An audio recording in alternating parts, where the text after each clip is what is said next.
Escuela de Ingeniería y Ciencias Básicas y en cabeza del doctor Jesús, su decano, se ha venido impulsando esta cátedra. Tiene como fin precisamente compartir muchísimas de las experiencias que cada uno de nosotros tiene y en el día de hoy queremos presentarles algo relacionado con el tema pues del proceso de enseñanza-aprendizaje, que sabemos pues que es un tema de pan de cada día, pero que a veces es complicado pues el manejo, porque tratar de implementar estrategias que vayan encaminadas como a ese proceso no es fácil, y quien se arriesgue pues también a veces lo hace porque definitivamente lo siente y le nace. En este caso pues tenemos pues en la Escuela de Ingeniería y Ciencias Básicas pues el gusto y el placer de contar con el profesor Pedronel Araque, quien siempre ha sido muy acucioso con este tema, se ha preocupado mucho por tratar de mostrar pues, nuevas formas y nuevas metodologías. Y esta vez nos quiere compartir algo relacionado precisamente con el uso de las TAC, tecnologías de aprendizaje y el conocimiento, aplicadas precisamente pues, a esas estrategias pues, que queremos se implementen para lograr un proceso muchísimo mejor. Entonces, en la conferencia en realidad se llama el uso de las TAC como estrategia metodológica en la elaboración y solución de problemas de papel y lápiz y papel. Cuando quedamos pues con el profesor Pedronel de hablar de un tema así de estos, me llamaba mucho la atención la solución de problemas de lápiz y papel, porque pues lo estaba enfocando de una manera pues como muy distinta. En principio yo quería como que eso no estuviera, pero ya cuando le entendí en realidad bien el sentido a la frase, me pareció antes por el contrario bastante estratégico, porque pues llama mucho la atención. Esperamos entonces pues que sea pues del gusto de todos. Es un tema bastante interesante y creo que sí aporta bastante a nuestro quehacer como profesores, pues para la gran mayoría de los que seguramente vamos a participar, y para los que no son, que de todas maneras se den cuenta que sí hay otras metodologías y otras formas de guiar bien un proceso, en este caso como el que nos compete, el de formación para nuestros estudiantes. Profesor Pedronel, muchísimas gracias. Lo dejo pues para que de pronto inicie su intervención. Muchas gracias.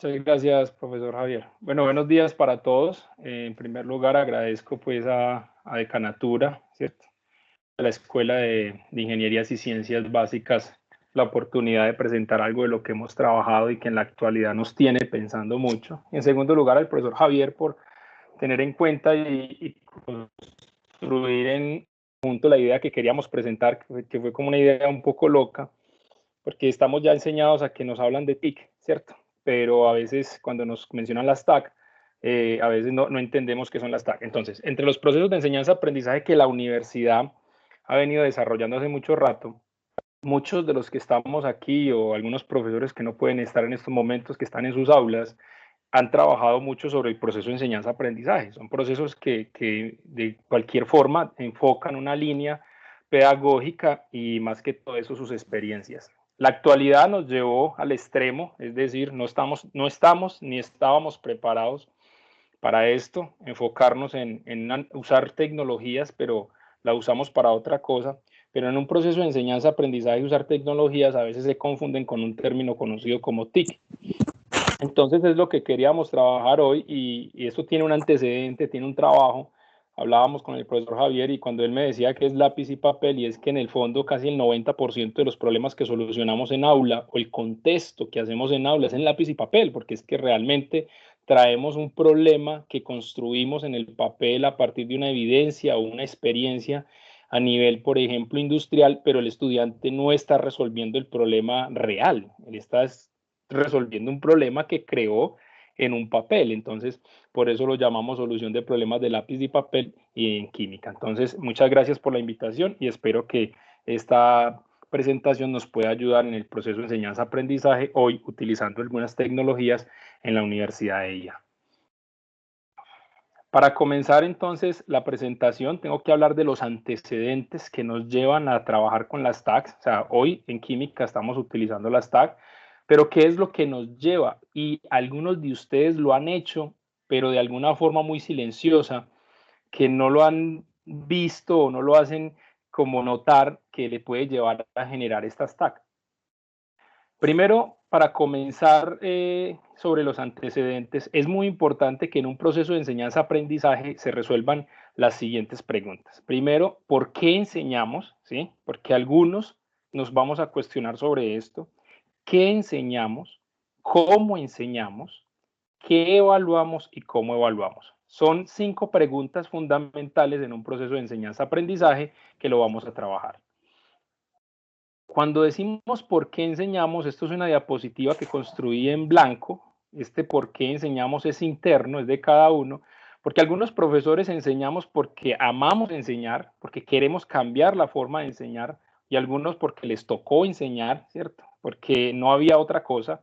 Y en el área en el que estaba creía que sabía del área y que como le enseñaron cree que puede reproducir esa información y también cree que enseña por eso. Entonces es una página en blanco para que puedan llenar y de esto se den cuenta y se autocuestionen, no se autocritiquen sobre qué es, o perdón, por qué enseñamos.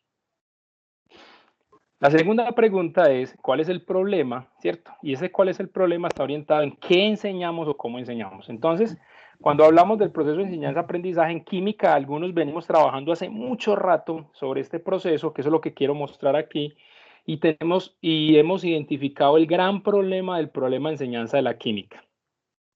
Que somos químicos, algunos, tratando de enseñarle a químicos. Entonces, algunos venimos de escuelas de química o algunos, por ejemplo, los que están aquí en ciencias básicas, matemáticos o físicos, que vienen inicialmente de un programa donde solo hay físicos o matemáticos o químicos. Entonces, nosotros como profesores veníamos con estudiantes de química. Entonces, ¿qué enseñamos? Pues enseñamos química para químicos. Pero eso es muy diferente cuando nos encontramos un público que va a recibir algo de química. Entonces, si el profesor que enseñaba química para químicos cree que la química se enseña igual para estudiantes de ingeniería, ahí está el error. Esa es la gran diferencia conceptual que se puede dar, porque una cosa es lo que usted enseña y otra cosa es cómo lo enseña. Entonces, ahí hay que romper ese paradigma de que es que yo enseño igual siempre, porque el público no siempre es el mismo. La pregunta es, ¿qué está enseñando el profesor? ¿Cierto? ¿Está enseñando lo esencial o lo conceptual? Entonces vamos a entender un poquito sobre eso. Traigo este texto, es un poquito largo, lo que pasa es que no quise modificarlo, el texto que van a ver a continuación. No sé si ya lo están leyendo. Este texto es del profesor Carlos Ortiz, de la Universidad de Antioquia, que lo escribió como prólogo para el libro que sacamos el año pasado en la Escuela de Ciencias, de Ingeniería y Ciencias Básicas, y él habla, y quiero leerles algo muy importante de esto. Él dice, la ley combinada que rige el comportamiento físico de los gases. Existe una primera ecuación matemática que muchos de los que estamos aquí conocemos, PV igual a nRT, que establece la relación que existe entre la presión que ejerce una muestra de gas confinada en un volumen a una temperatura. Esa ecuación, de las pocas que relacionan 4 variables, siendo R una constante, es conocida como la expresión matemática de la ley del comportamiento ideal de los gases. Aquí una parte de lo esencial. Lo esencial es, por ejemplo, que la presión que ejerce un gas, una muestra de gas, en un recipiente de volumen fijo, aumenta con el incremento de la temperatura. Lo significativo o lo conceptual es que no existen gases ideales, que la aplicación de PV igual a nRT rige para un rango muy estrecho de presiones y temperaturas, que a altas presiones y bajas temperaturas los gases se licúan, que se desvían del comportamiento ideal también. Es consecuencia de la estructura atómica o molecular y que en consecuencia existen ecuaciones más elaboradas con las que consiguen mejores aproximaciones al comportamiento físico real de los gases. Esto aquí es donde, ¿qué es lo que es esencial y lo conceptual? ¿Qué le estamos dando a los estudiantes? ¿Lo esencial o lo conceptual? Si aprendemos a diferenciar eso, yo creo que podemos mejorar nuestro proceso de enseñanza-aprendizaje. Cuando hablamos de qué enseñamos y cómo enseñamos, cuando decimos qué enseñamos, estamos en un desbalance como profesionales en ciencias. Saber disciplinar, y que no tenemos algunos un fundamento pedagógico, ¿cierto? Entonces, eso es lo que nosotros estamos enseñando. A veces nos vamos por el saber disciplinar, entonces químicos enseñando para químicos, y a veces el no tener ese fundamento pedagógico diferencia de cómo enseñamos. Entonces, ese cómo enseñamos está más orientado a la pedagogía, ¿cierto? No al saber disciplinar. Y entonces en esto están los licenciados, están los pedagogos, los licenciados que carecen de la disciplina. Entonces, por eso nosotros en ciencia tenemos que estar muy ligados a la pedagogía y los pedagogos también el saber disciplinar, porque entonces algunos licenciados o algunos pedagogos que orientan una asignatura no tienen el saber disciplinar y en esto nos va a llevar entonces a las diferencias que tenemos entre algunos sobre si algunos tienen mayor dificultad o genera ejercicios de mayor flexibilidad. En una clase de química, entonces los voy a poner en contexto, esto es una clase de química y el tema es teoría atómica. Esto es lo que pensamos nosotros cuando enseñamos teoría atómica. Como ya pasamos por ahí y ya lo vimos, entonces pensamos en todos los fundamentos teóricos y modelos atómicos para entenderla. Mientras nuestros muchachos están pensando es en explosiones. Eso es lo que él vive, ¿cierto? Entonces ahí es la diferencia entre qué es lo esencial y lo conceptual para un tema para enseñar. Y ahí se generan las siguientes preguntas. Que el estudiante cuando uno termina la clase es comúnmente que le diga que no entiendo y llega inmediatamente uno como profesor a autocuestionarse. No sé por qué no me entienden. Si a mí me enseñaron de esa forma, ¿será que yo enseño bien? Pero si siempre he enseñado de esa forma, o sea, mire todo lo que hemos hecho. Yo aprendí así. Esa es la autocrítica que tenemos hoy para nosotros cambiar y ahora que se nos hace una invitación de esa convergencia y de cambiar en términos de un currículo. La pregunta entonces es, ¿cómo guiamos el proceso de aprendizaje de nuestros estudiantes? ¿Tenemos claro nosotros los profesores para eso? ¿Qué significa para nosotros entrar el proceso de formación en el aprendizaje de nuestros estudiantes? ¿Cómo entendemos el aprendizaje activo y significativo de los estudiantes? Son preguntas que nosotros nos debemos hacer y que coincide que siempre que hay un par, por ejemplo, de evaluadores en alguno de los programas de acreditación, siempre hacen referencia a ese tipo de preguntas, ¿cierto? ¿Qué estamos haciendo para que el aula se convierta en un ambiente de participación y trabajo activo de los estudiantes? ¿Cómo recogemos esa información sobre nuestra labor educativa y que nos permita mejorar continuamente y aportar el desarrollo personal y profesional de los estudiantes? Y en esta pregunta me detengo porque siempre que tenemos charlas o conferencias sobre enseñanza o sobre procesos de enseñanza-aprendizaje, siempre todos, algunos, pueden haber excepciones, que diga eso yo lo hago, sí, profesor, pero si eso usted lo hace, ¿por qué no lo reporta? O cuando vamos a unas conferencias, ¿cierto?, de alguna persona y uno se vuelve crítico, porque siempre que uno va, es como asistente crítico, pues eso lo hago yo en la universidad, eso es tan sencillo, y eso es un artículo, y eso es una publicación. Pues profesor, si es tan sencillo, entonces usted ¿por qué no publica lo que ha hecho? Es porque no tenemos esa disciplina de recoger la información y el problema es que o no tenemos la disciplina o no sabemos cómo recoger esa información. Eso nos llevó a crear en química este proyecto, Estrategia Metodológica para la Enseñanza-Aprendizaje de la Química General Inorgánica de la Universidad y a modalidad presencial. Esto es un antecedente para poder llegar a las TAC. Eso nos llevó a que hoy teníamos en ese momento presencial una prueba de diagnóstico que se hacía en físico con los estudiantes y esa prueba de diagnóstico es una prueba que tiene 15 preguntas de razonamiento lógico en química y 5 preguntas de competencia lectora, llevando a los estudiantes a las competencias, en este caso, la competencia comunicativa. Se construyeron todos los contenidos por medio de un ciclo didáctico basado en el ciclo didáctico de George Bazan Martin. Mire que aquí ya les estoy dando fundamento pedagógico. El ciclo didáctico de George Bazan Martin es un ciclo didáctico que propone que debe haber una indagación de ideas previas. Esas ideas previas también te lo da la conducta de entrada o prueba diagnóstico. Tenés que hacer una secuenciación y organización de contenidos. Hay que estructurar el nuevo conocimiento y luego hay que evaluarlo. ¿Sí? ese contenido, ¿cómo se enseña? O sea, ya tenemos una presentación del contenido, ahora vamos a ver la metodología utilizada para enseñar el contenido. Entonces, nosotros en una corriente pedagógica trabajamos la teoría del aprendizaje significativo de Ausubel. Mire que ya estamos en el componente pedagógico. Él tiene 4 principios que se asocian mucho al ciclo didáctico de George Bazin-Martin. El conocimiento previo del estudiante. ¿Cuál es la estructuración y secuenciación de contenidos en el estudiante? Diferenciación progresiva y reconciliación integradora.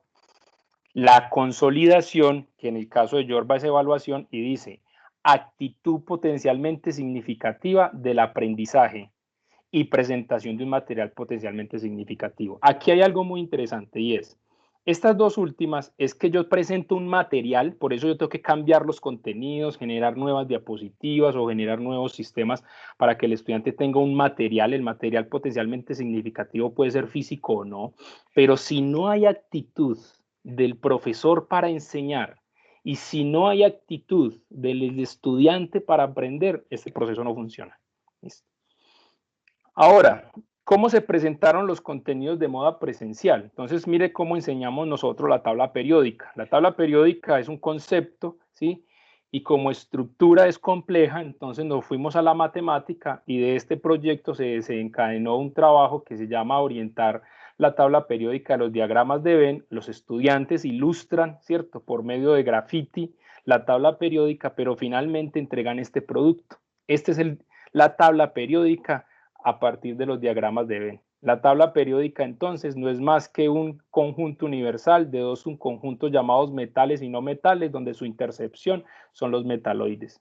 Y de esa forma encontrarán subconjuntos como alcalinos, alcalinoterros. Entonces vemos la química desde un punto de vista matemático.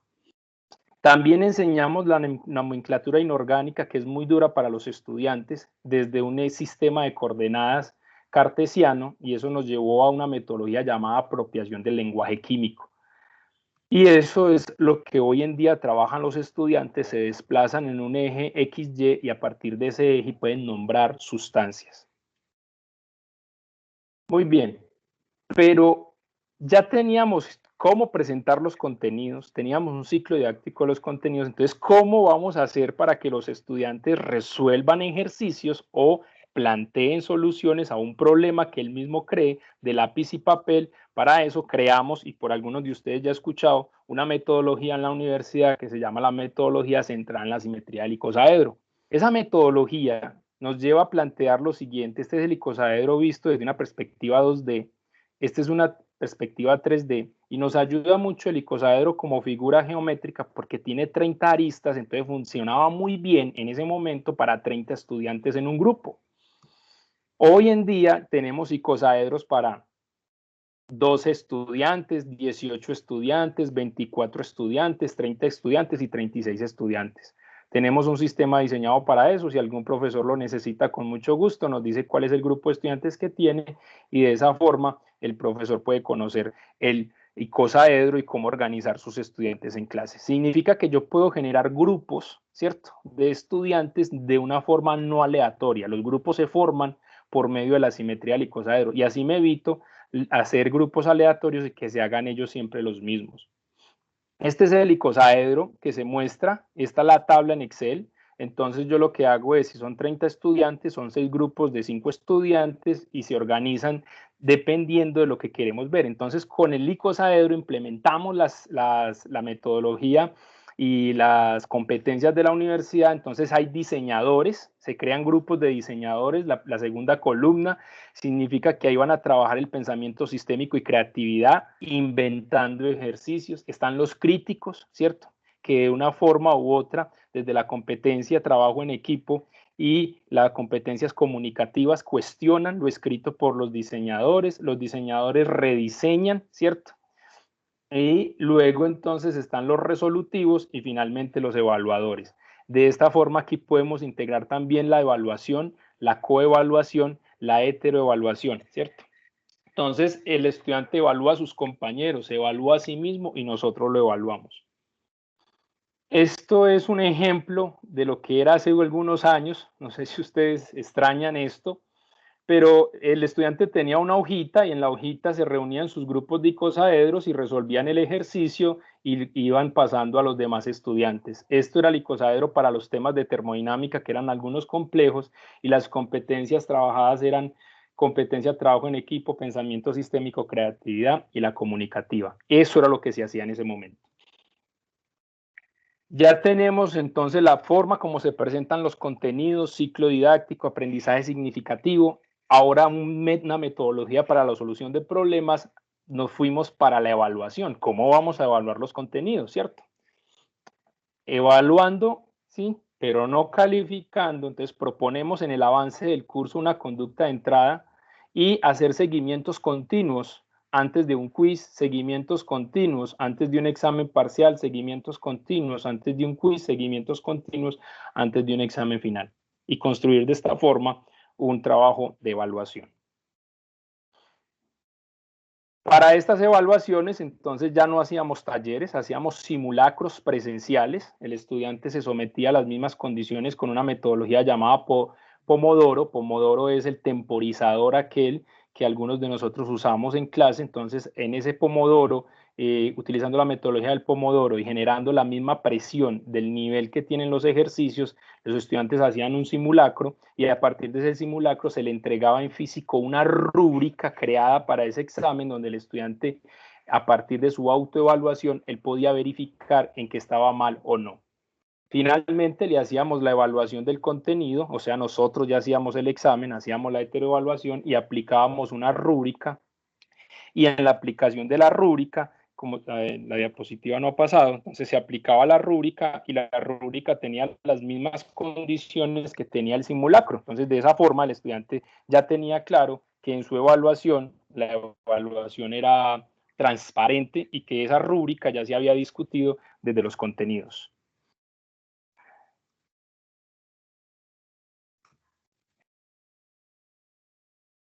No sé, profesor Javier, si me están escuchando. Sí, Pedro, sí, yo sí te estoy escuchando bien. Ah, bueno, gracias. Es que a veces cree uno que está solo. Y es que no ha pasado la diapositiva. No ha pasado. Está en simulacros. Ok. Espérate a ver qué le pasó, que no tengo conexión. Ya. Ok. Entonces, cuando vamos a los productos, profesores, había una pregunta de cómo estamos recolectando la información de ese primer proyecto. Pudimos en química publicar un diseño de rúbrica en la revista de la Universidad de IA. Pudimos publicar a nivel internacional el método del icosaedro, ¿sí? Que es una metodología muy utilizada, y pudimos sacar el primer libro hablando de lo esencial y lo conceptual de la química que se dio el año pasado. Ahora, ya tenemos unos antecedentes de lo presencial. Yo no puedo saltar a las TAC sin tener un antecedente de lo que había hecho presencial. Ahora vamos a las TIC. ¿Qué son las TIC? Cuando enseñamos química, en este caso, aunque ustedes lo pueden aplicar en su área, esto es lo que nos está pasando en química, o nos estaba pasando, que nosotros usando el tablero, ¿cierto? Y pensando en un tema como me lo enseñaron a mí, que ese es uno de los problemas que tenemos, que es que yo enseño como a mí me enseñaron, mientras mi estudiante está pensando en un video de YouTube o buscando a alguien que le ilustre en un video de YouTube. Ahí están las TIC, empiezan a estar las TIC, entonces esa nos llevó a proponer el siguiente proyecto. Entendiendo qué son las TIC primero, es importante, profesores e invitados hoy, que tengamos claro qué son las TIC. Estamos haciendo un uso inadecuado del término TIC. Creemos que lo que hacemos es TIC o creemos que lo que usamos como TIC es TAC. Ojo, las tecnologías de la información y comunicación TIC es un término extensivo para la tecnología de la información TIC, que enfatiza el papel de las comunicaciones unificadas y la integración de las telecomunicaciones, líneas telefónicas y señales inalámbricas, y en las computadoras que permiten a los usuarios acceder, almacenar, transmitir y manipular información. Esos son TIC. Eso no tiene nada que ver con aprendizaje. Eso, teniendo claro la definición de TIC, Entonces nos fuimos a crear este proyecto, creamos este proyecto y este proyecto está registrado ante la universidad con un código, ese es el código que tienen. Y el proyecto, si ustedes miran, viene del proyecto que estábamos hablando de presencial, pero orientado a la virtualidad. Yo hablaba con el profesor Javier y era paradójico que nosotros en el 2017 pensáramos en esto y hoy como nos tiene la virtualidad. Entonces queríamos llevar y usar la tecnología que tiene la universidad para que el curso de química fuera más virtual que presencial, o que fuera las dos. Comenzamos de forma presencial, como les estoy mostrando aquí. Hicimos prueba diagnóstico, ya la teníamos reportada y la tenemos organizada. Hicimos ciclo didáctico que ya lo veníamos implementando y nos había ido muy bien. La metodología de aprendizaje significativo utilizando la teoría ausbeliana. Ya veníamos con las mismas presentación de contenidos y en presentación de contenidos en ciclo didácticos de los cursos o de los temas, ¿cierto? Esto ya lo vieron pues ustedes. Y ahora entonces ya nos fuimos a lo virtual. Entonces, ¿qué teníamos en ese momento y qué tenemos? Pues la plataforma Moodle. Entonces nos fuimos a utilizar la plataforma Moodle como TIC. Eso nos llevó entonces a crear, ¿cierto? En la videoteca, o sea, solo estoy hablando de la plataforma Moodle, la parte de videoteca, fue lo único que usamos virtual. Entonces fuimos y creamos videos de las clases, o sea, creamos un guión, no permitimos que nos grabaran en aula para que no quedaran los estudiantes y avanzar un poco más en las clases. Entonces grabamos las clases independientes y se creó un guión por cada clase.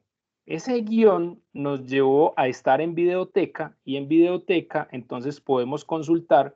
Esto es lo que se creó en ese momento, así cuando entramos los estudiantes todavía lo están usando porque es un complemento, pero lo que teníamos grabado, ¿cierto? Son los siguientes videos, ahora les voy a decir la cantidad, el curso de química completo, ¿cierto? Teníamos nuestro camarógrafo en ese momento y grabándolo.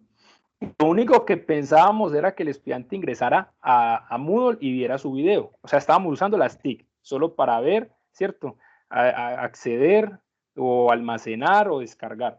Y eso nos llevó a grabar en ese momento 66 videos, donde no solo se marca el contenido del curso, sino también algunos ejercicios y solución de ejercicios, como la solución de exámenes aplicando la rúbrica.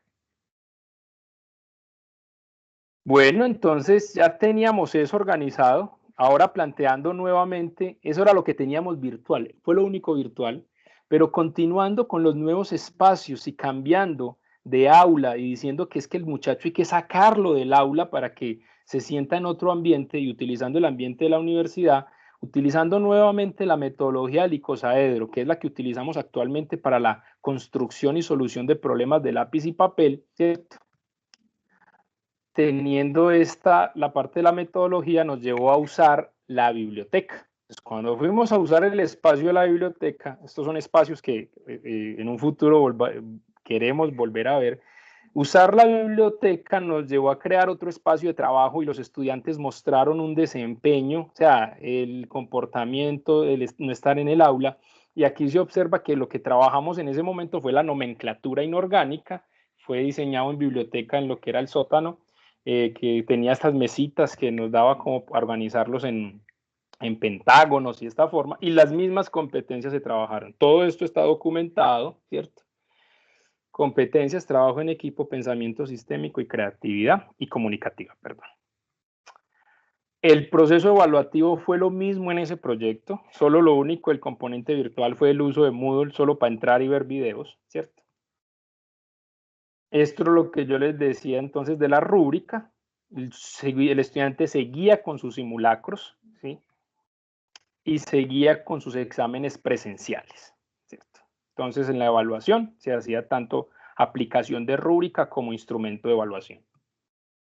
Finalmente, de este proyecto, entonces les voy a leer este apartado de la profesora María Victoria Alzate que dice: las estrategias estructuradas en la perspectiva del ciclo didáctico de Giordano San Martí exigen a los aprendices gran actividad para aprender significativamente a interaccionar no solo con los contenidos organizados desde un enfoque conceptual, procedimental y actitudinal, sino también con nuevos esquemas ordenadores de sus aprendizajes, como son las rúbricas como instrumento de evaluación, la elaboración de soluciones de problemas de lápiz y papel centrada en la simetría del icosaedro, la tabla periódica orientada a los diagramas de Venn, el sistema cartesiano para la propagación del lenguaje químico en química inorgánica y la elaboración de mapas conceptuales. Profesores, ese comentario de la profesora María Victoria Alzate, que es doctora en enseñanza de la química y coordina el grupo de investigación en enseñanza de la química de la Universidad de Antioquia, es el prólogo del libro que sale, si Dios quiere, al final de mes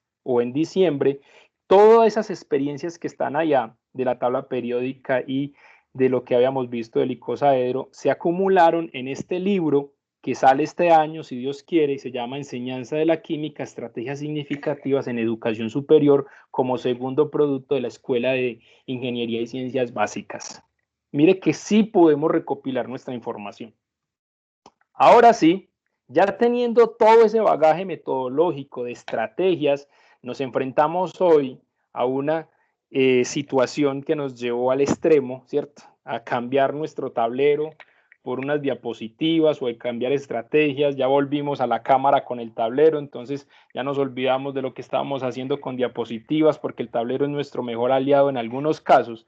Entonces creamos este proyecto que se llama el uso de las TAC, conocido como tecnologías del aprendizaje y el conocimiento, también llamado por algunos como tecnologías para el aprendizaje y el conocimiento, y nos lleva hoy a la conferencia de cómo estrategia metodológica en la elaboración y solución de problemas de lápiz y papel. ¿Qué son las TAC? Vamos entonces a definir qué son las TAC. Las TAC, ¿sí?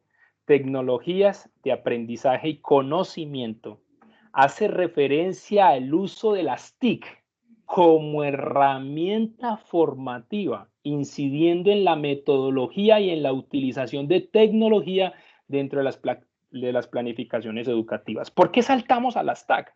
Porque nos dimos cuenta que los videos, más de 66 videos, un curso completo, diseñado con guión, el estudiante lo volvió un video. Eso no es más que un video, o sea, no hay nada más, ahí no hay nada más pedagógico que el contenido del video, es decir, no hay una consulta antes, no hay unas preguntas después, y si al estudiante no se le pone, no las va a resolver, o sea que todo ese trabajo pedagógico para construir 66 videos se quedó en TIC, ¿cierto? Entonces eso nos llevó a transformar eso en TAC.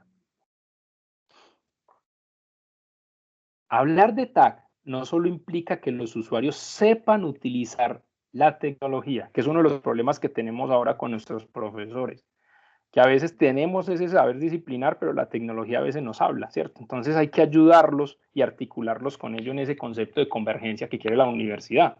Entonces, no solo es que sepa de tecnología, además debe tener los conocimientos y habilidades necesarias para saber seleccionar y usar adecuadamente las herramientas para la adquisición de información en una función de sus necesidades. Es decir, iniciando la charla hablábamos de esa diferencia o ese desnivel entre el saber disciplinar y la pedagogía. Entonces ahora tenemos que saber tecnología o sobre tecnología, tenemos que saber sobre pedagogía, profesores lo necesitamos, pero también tenemos que tener nuestro saber disciplinar para poder compartir todo esto. Esto no es nuevo, ¿sí? Estamos hablando desde los 80 comienza esto a ser muy útil, ¿sí? Empezábamos como la industria informática o la industria de comunicaciones, luego se volvió tecnologías informativas y de conocimiento, luego saltó a tecnologías informativas y de comunicaciones, ¿cierto? Y ahora llegó a tecnologías de la información y eso es lo que llamamos ahora TIC, y ahora llegamos a las tecnologías de la información, el conocimiento y el aprendizaje, que es lo que se conoce como TICA. Esto es fundamental que todo profesor debe tener si va a hacer uso de las TAC, ¿cierto? En la diapositiva que sigue hay una circunferencia y en esa circunferencia como conjunto universal, no sé por qué todavía no se ha proyectado,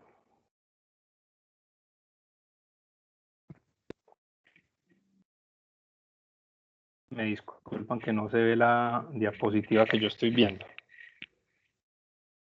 Bueno, les voy hablando. Entonces, cuando se habla del uso de las TAC, aquí está.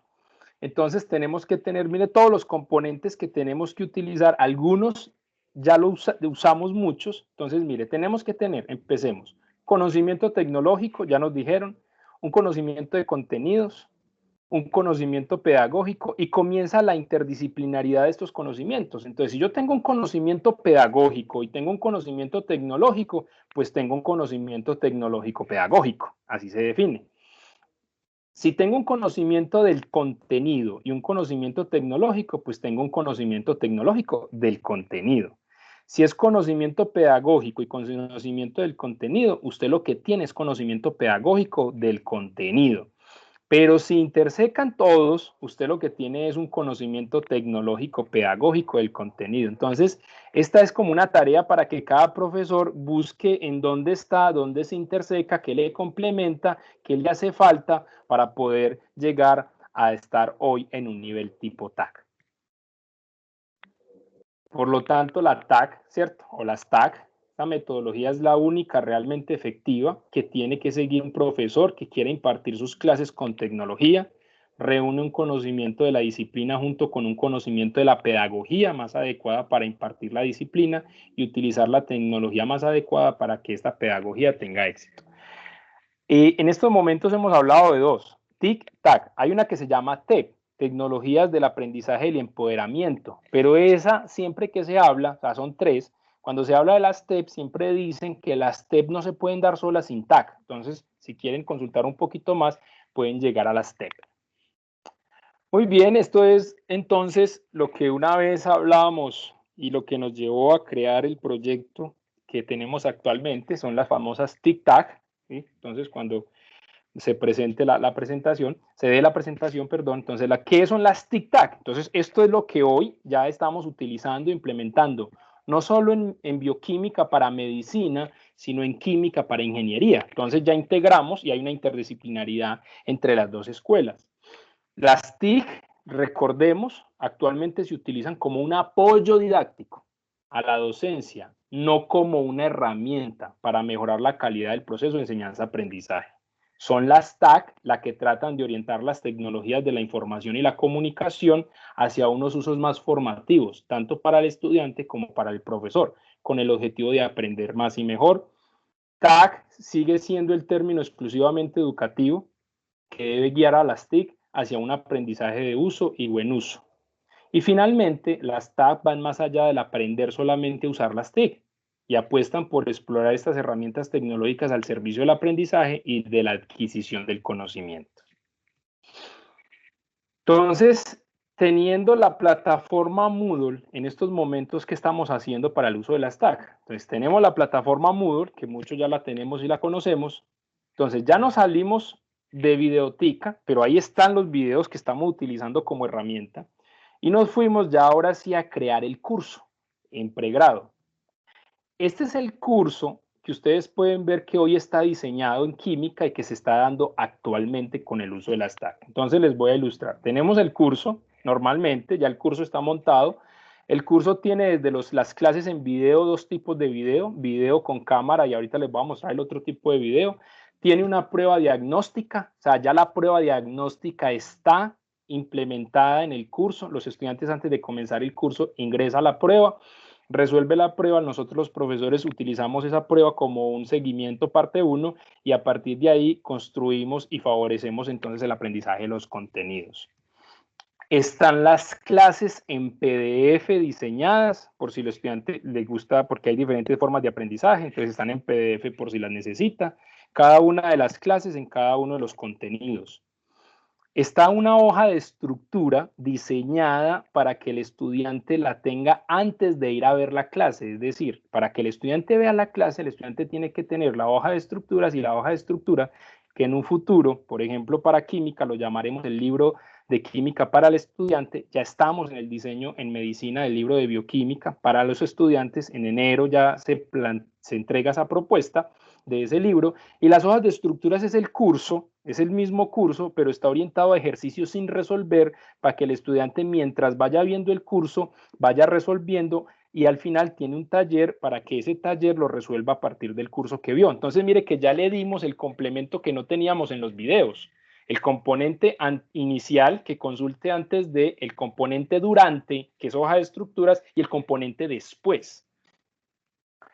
Tenemos las clases en video, pero dos tipos de video, el que ustedes ya vieron, y este es el segundo tipo de video, ¿cierto? Hicimos las clases en un formato diferente, ¿cierto? Supuestamente nos han dicho y nos han vendido de que los estudiantes son visuales, que son otro tipo de estudiantes, y uno va a mirar y los estudiantes no es ese tipo de estudiante que nos están diciendo que completamente es visual, no, el estudiante necesita también rayar. Esto es lo que estamos diseñando con la herramienta PowerPoint. Eso no es una herramienta nueva. O sea, cuando le hablan de nuevas tecnologías, PowerPoint no es una nueva tecnología, eso es muy viejo. Lo que estamos haciendo ahora con lo que tenemos es que en PowerPoint hay una opción que se llama presentación de diapositiva y usted puede grabar el audio de la diapositiva. Eso es lo que estamos haciendo y con Johan, el apoyo con Johan nos está convirtiéndolo ya a MP4 y ese MP4 él ya tiene y lo sube entonces al Moodle. Esto era lo que teníamos antes, esto es lo que tenemos ahora, ¿cierto? Entonces antes con cámara hicimos los videos, ahora tenemos los mismos videos, pero hechos porque tenemos el mismo guión, pero están hechos en PowerPoint, las presentaciones son animadas, hay colores, entonces aquí ya cambia un poquito, pero los dos siguen estando en el sistema Moodle. Finalmente, los estudiantes tienen consulta antes de, tiene hoja de estructuras, ¿sí? Como lo habíamos dicho, ve la clase, ya si quiere la lee en PowerPoint o si quiere PDF o el video, pero nos hemos dado cuenta de algo muy interesante del uso de las TAC, que ya los estudiantes, algunos imprimen las hojas de estructura u otros la usan en sus tablets, o sea, la rayan. Entonces al final nos llevó a pensar en un libro electrónico. Tienen los talleres de cada clase tiene un taller, o si en una clase se puede dar en 3 secciones, entonces damos un taller completo. Lo importante es que siempre se evalúe después, para que no se pierda ese componente pedagógico. Y miren que aquí están montados los icosaedros. De los icosaedros, el estudiante va y consulta en qué grupo está su icosaedro. Muy bien, entonces ya tenemos ese primer componente, o sea, todos esos contenidos a nivel presencial los montamos ya a nivel virtual y ya con un componente pedagógico, o sea, usamos las TAC. En caso de Moodle, ahora les voy a decir qué estamos haciendo con Teams. Todos conocemos y hemos trabajado la plataforma Teams. En Teams se crearon los grupos, lo que llamamos los grupos virtuales. Entonces tenemos el curso de Química General e Inorgánica virtual para todos los estudiantes y como tengo 33 estudiantes en este caso, lo dividí en 2 icosaedros, ¿cierto?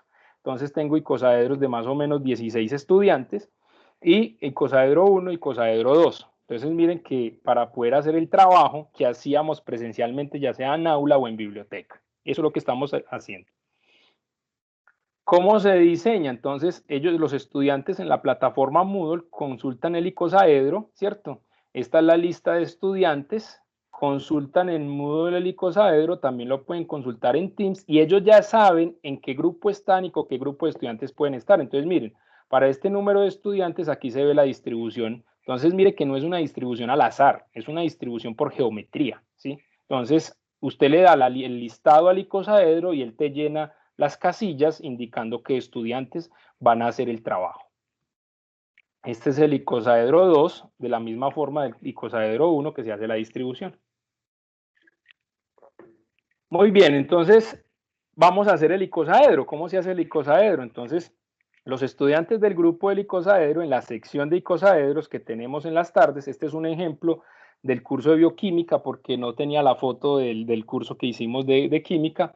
Entonces, del curso de bioquímica se hace por Teams. Ya hemos utilizado esto para hacer llamadas grupales. Entonces, los estudiantes crean su grupo en Teams y ellos empiezan a trabajar y deben diseñar el problema y darle solución al problema. La misma metodología que veníamos haciendo en presencial. La única diferencia es que yo puedo entrar y salir de cada uno de los grupos en la llamada. Entonces, yo entro, miro qué están haciendo, ellos prenden sus cámaras, ¿cierto? Esta es la forma de trabajo. Estos son los icosaedros vía Teams. Esta es la tecnología, esta es la modalidad virtual. Entonces ellos están con las mismas competencias. Se le manda una semana antes el tema a estudiar o el tema a consultar para diseñar el problema. Durante la clase se está diseñando el problema. Entre ellos hay un líder de forma remota. se les envía a los estudiantes un formato que tiene que construir y que me tiene que devolver. Y trabajan en equipo vía Teams, hacen pensamiento sistémico y creatividad porque tienen que inventar los ejercicios y lo tienen que resolver de modo escrito, o sea que utilizan competencia comunicativa. Esto es lo que se les manda al estudiante, una plantilla tipo artículo donde está el título del caso o el problema a resolver, ¿cierto? El número de estudiantes, la situación problema que el estudiante propone y la solución de la situación problema. Ellos tienen dos modalidades, o lo resuelven en físico, toman foto y nos suben el archivo, o lo resuelven de forma remota en el documento. Profesores, esto es la metodología utilizando el icosaedro como estrategia metodológica en la solución de problemas de lápiz y papel en el aula 2,4B. Esto fue en biblioteca, un espacio completamente diferente, y esto es ahora. Estos son los icosaedros de forma virtual. Ahora, recuerden, teníamos talleres para que el estudiante viera la clase, o sea, que el estudiante siempre va trabajando. Los ejercicios que le proponemos a los estudiantes tienen que ver con las clases, ahora los vamos a evaluar. Cada semana se habilita un seguimiento para los estudiantes. Se habilita el seguimiento, se tiene el examen simulacro, ya, o sea, ya no estamos usando papel, a eso nos llevó la actualidad. Y entonces el estudiante llega al simulacro, resuelve el simulacro y el simulacro lo realimenta por medio de la rúbrica. Ahorita les voy a contar el reto que hicimos para esto y el estudiante ya sabe que se está equivocando y se prepara para el examen. Ya lo hicimos y lo implementamos el semestre pasado en bioquímica para medicina. Este semestre se está implementando en los dos, en bioquímica para medicina y está implementando en química. Con un año de implementación ya tengo resultados para sacar el otro año, si Dios quiere, un artículo sobre procesos de enseñanza en medicina. Este es el examen parcial, así se está haciendo, así se hace. Entonces esto no es distinto a lo que estamos haciendo, como nos lo han recomendado, la declaración de honestidad, la descripción, las recomendaciones. Esta es la rúbrica diseñada, ¿cierto? Actualmente, entonces, por ejemplo, en estos momentos con la profesora Sandra Torijano, que estamos implementando este trabajo, diseñamos la rúbrica como si estuviéramos haciendo la rúbrica en un examen presencial, que es lo que queremos evaluar primero, luego construimos el examen, ¿cierto? Esta es la rúbrica, perdón, la primera era de reacciones, esta es otra parte. Asignamos los porcentajes que queremos evaluar, diseñamos el examen, mire que para cada cosa tenemos una plantilla escrita, diseñamos el examen para usar en Moodle, arriba se resalta el porcentaje que se va a asignar según la rúbrica. Nosotros decimos que según la rúbrica el estudiante tiene que nombrar bien las sustancias, si son 4 sustancias por 2% es un 8%. Entonces, la rúbrica tiene un valor de 8% este examen. Se da la pregunta, trabajamos así con la profesora Sandra, seleccionamos la pregunta que es y realimentamos. Mire la realimentación. La realimentación es para que el estudiante que lo tenga bueno, que lo tenga malo, él se realimente y de esta forma nosotros no tenemos que estar contestando a cada estudiante una realimentación. Este es otro punto que se construye. Entonces, miren aquí la pregunta. Se selecciona la pregunta y se dan, por ejemplo, algunos datos que el estudiante necesite para que no tenga que buscar en otras páginas y se resuelve. Por ejemplo, para un examen de química, como este semestre, son 20 preguntas que nosotros hacemos de este estilo para un tiempo de 2 horas, estimado 6 minutos por pregunta y nos ha ido muy bien. Así se monta ya el examen en Moodle y miren que aquí esto lo hemos hecho todos y al lado derecho pueden ver los porcentajes asignados según la rúbrica, o sea, no es aleatorio el porcentaje, es la rúbrica quien me dice a mí cómo construyo mi examen y qué porcentaje tiene.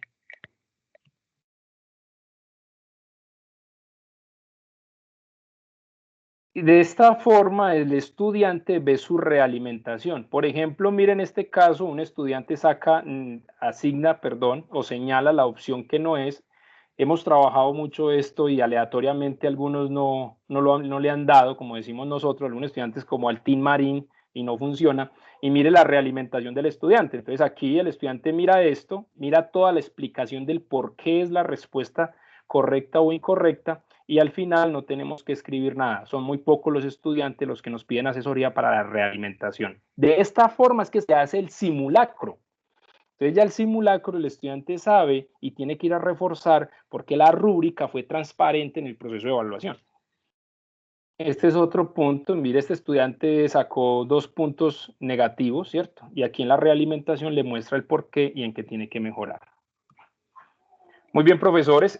A modo de conclusión, entonces, de la charla, lo que se plantea desde el uso de las TAC, ¿cierto? Es cambiar el aprendizaje de la tecnología por el aprendizaje con la tecnología. Que el enfoque esté orientado, totalmente al desarrollo de competencias metodológicas fundamentales como el aprender a aprender, el rol del docente o el del profesor, cambiando el término de docente por profesor o maestro para ser dinamizador, guía, acompañando al estudiante en un proceso de enseñanza-aprendizaje, para que en selección y análisis que fomente el espíritu crítico y respetuoso hacia todo lo que nos rodea, ¿cierto? Que sea capaz de aprender de modo autónomo a lo largo de toda la vida, que es necesario que los docentes adquieran las competencias digitales también e informacionales para dar respuesta a estas exigencias y que es necesario, ¿sí? Un compromiso institucional para que los docentes puedan integrar TAC, ya que requieren formación, interés y compromiso hacia las TIC. Profesor Javier, ¿me está escuchando todavía? Que ese es mi referente. Listo. Estas son algunas de las herramientas pues, que descargué por ahí que hay. Hay blogs, hay wiki, hay muchas cosas, ¿cierto?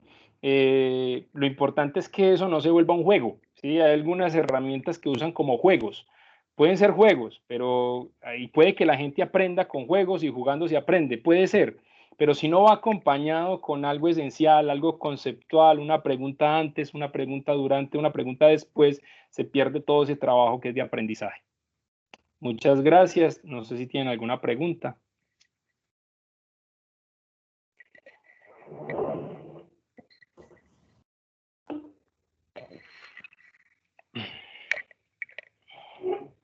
Profesor Gabriel Arias, alzó la mano. Sí, Pedronel. Dígame, profe. Me pareció ver que en el trabajo que está realizando, estás haciendo uso del ABP, el aprendizaje basado en problemas. Sí, señor. Pero cuando hablamos del aprendizaje basado en problemas, ese aprendizaje basado en problemas son esos problemas que podemos resolver en lápiz y papel. Pero no es, no, porque es decir, el aprendizaje basado en problemas, en lo que yo tengo entendido es, por ejemplo, cuando el alumno manejando Tricorradero y todo eso, se plantea un problema. Eso. Por eso es que él mismo lo propone y él mismo lo resuelve.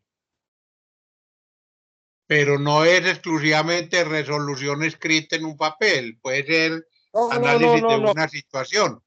Sí, señor, sí, es verdad.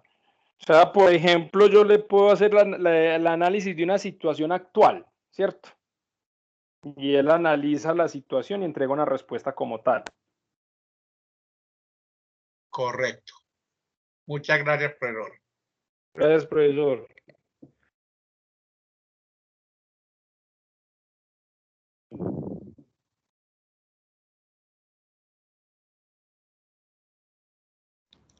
¿Alguna pregunta adicional?